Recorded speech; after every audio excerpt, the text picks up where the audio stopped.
Hi everyone, it's Dr. Dave, and I am coming to you this week with something I think we can all relate to, and that's sleep. Research has shown that up to a third of Americans report they are not receiving adequate or restful sleep. So this can be problematic because studies have shown that if we do not receive adequate or restful sleep, we are at risk for, of course, heart disease, dementia, strokes, diabetes, and other risk factors. So the question is there a sweet spot for sleep in terms of hours? And there was a very interesting study published. It was a 6-year study looking at over 1 million adults between the ages of 30 and 102. Yes, 102. And they found that there was a U-shaped curve, meaning that people who received less than 4 hours of sleep each night had a higher increase of mortality or death.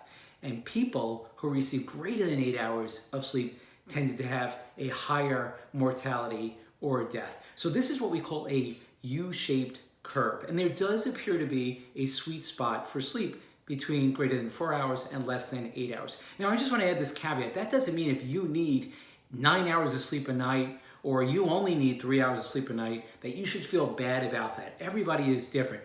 But on the whole, as a population, these were the findings. So the question is, how do we improve our sleep? Well, this is a really complicated question. And unfortunately, I'm asked this a lot in the office. And many times we don't have a great answer, but just some tips.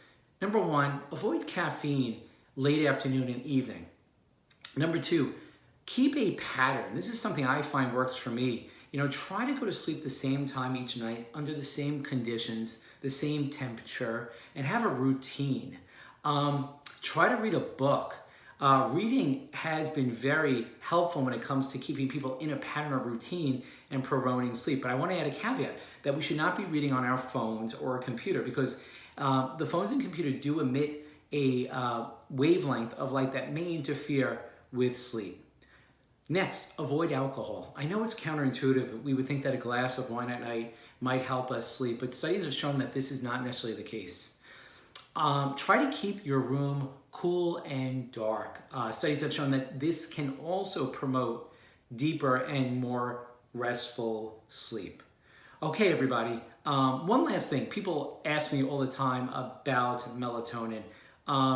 It's somewhat controversial. I do have patients who have used melatonin with success, and I have patients who have not.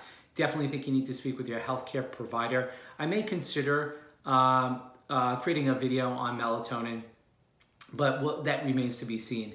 Have a few more topics I want to cover. All right, everybody. So that is my my blurb on sleep. I hope it's helpful. Until next time, this is Dr. Dave.